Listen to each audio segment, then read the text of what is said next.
Hi everyone, and thanks for watching another episode of Breaking Elegance, where we help you improve your lifestyle with technology. I'm your host, Angel, and today we're going to be talking about the Apple Watch versus the Galaxy Gear Watch. Which one's better for you?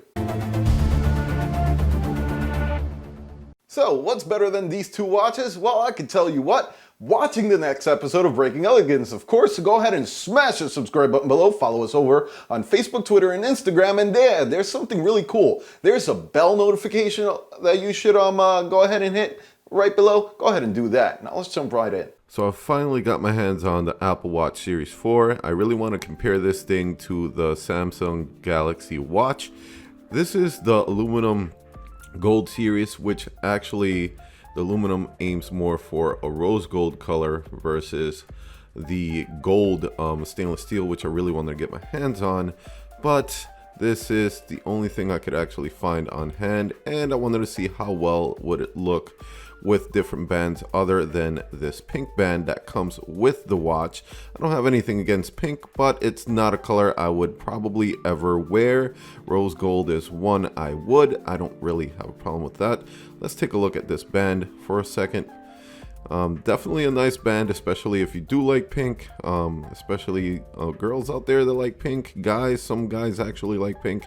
It's just a color to me. All right, let's put that aside. I'm not gonna wear this. I did get a gold Milanese loop band, which I will be putting on this watch. So this is a 44mm version of the watch in gold, and you're going to have some paperwork. You're going to have the charger and your charging puck. So let's get back to that timepiece, and as you can see, as we pull the unit out, it powers on.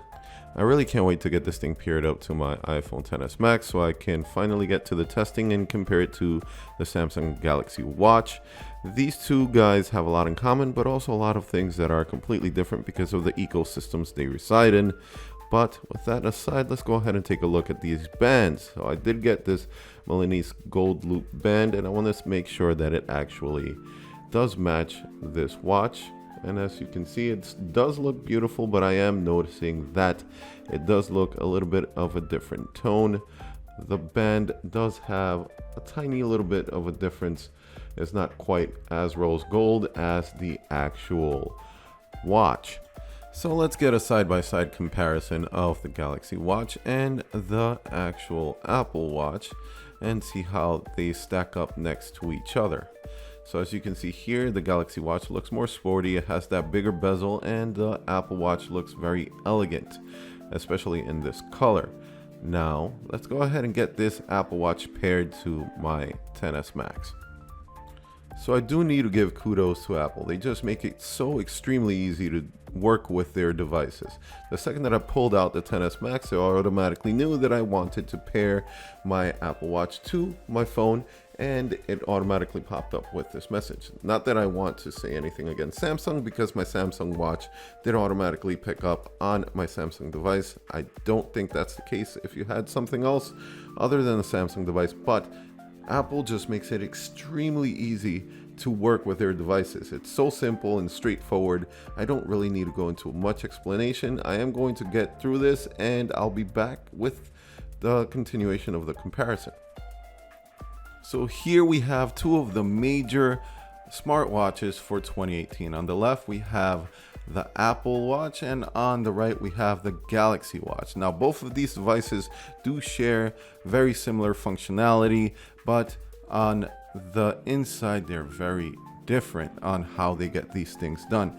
So I want to point out that, in my opinion, the best watch if you need battery life, if you want something that actually lasts a very long time, I'm going to give it to the Galaxy Watch. It lasts about 4 to 5 days on a single charge, and I have verified that over the last couple of weeks of using this watch.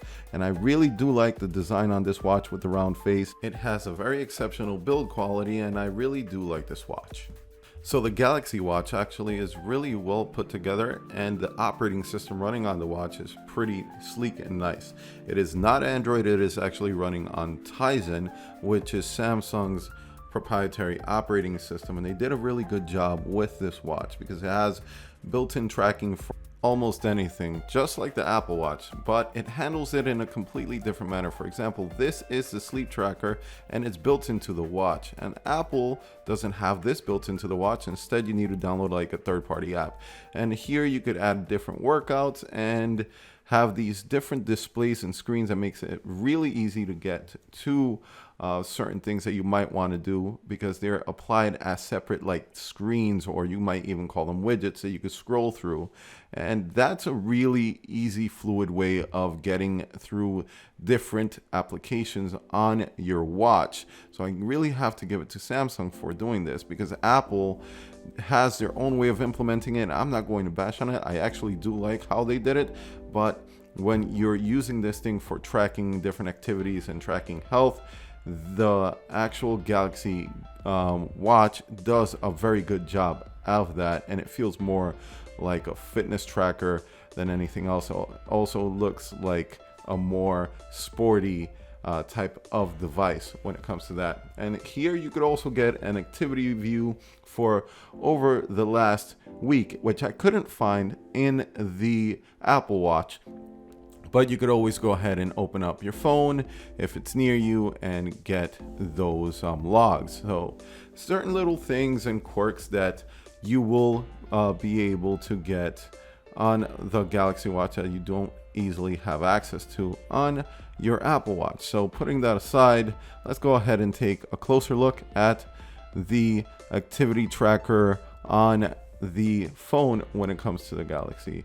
So as you can see, you will be able to get all of that stuff on display, on screen, synchronizing from your Galaxy Watch, which you will be able to do the same thing over with your Apple Watch. So as we jump into the built-in activity tracker on the Apple Watch, you're going to notice it looks very sleek and very clean, but you really are not going to get that full functionality where you could tap into one of these and see what you have done over the last couple of weeks and have a log. But when you open up the application, you will notice that your log is across the top of the screen, and you will also have very detailed information on the activities you've been doing over the last couple of weeks, which is really nice. It is there, so you're not missing anything. It's just not readily available on the watch itself.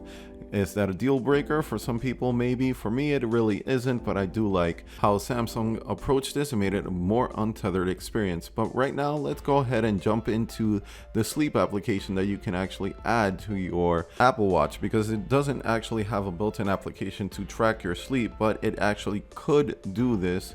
You could add something such as Pillow, which is what I'm using here, to do full sleep tracking, and it goes really in depth on everything that it actually picks up while you're sleeping. And I really do like this application, so I would definitely suggest, if you want to do it, go ahead and do that. Go ahead and download Pillow from the App Store and get that functionality added to your watch. I definitely love the way that this works on the Samsung watch, and I really want to make sure I have it available on my Apple Watch for that feature whenever I am using that watch instead.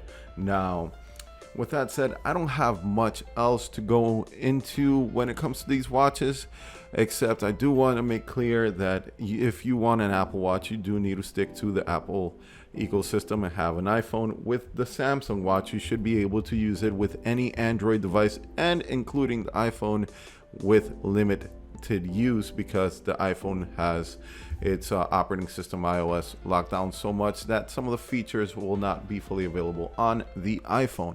With that said, I really want to hear from you guys. If you have any questions on what you can and cannot do with any of these devices, leave me a comment below. I will get to you as fast as I could, and I will be more than happy to answer those for you. So what do you guys think? I personally think if you have an iPhone, then your best choice is going to be hands down the Apple Watch. It's going to function completely with that phone. It's going to integrate with that ecosystem perfectly, and that's really what you're looking for. You want full functionality, then you want an Apple Watch if you're using an iPhone, or if you're in that realm of Apple. Now, if you're in any other realm running Android, an Android device, doesn't matter whether it's Samsung or anything else, you're very well can bet that the Galaxy Watch is going to perform excellently with your Android device. It even pairs with your Apple device, but with extremely limited functionality. So I wouldn't suggest, if you have an iPhone, to go ahead and pick that up.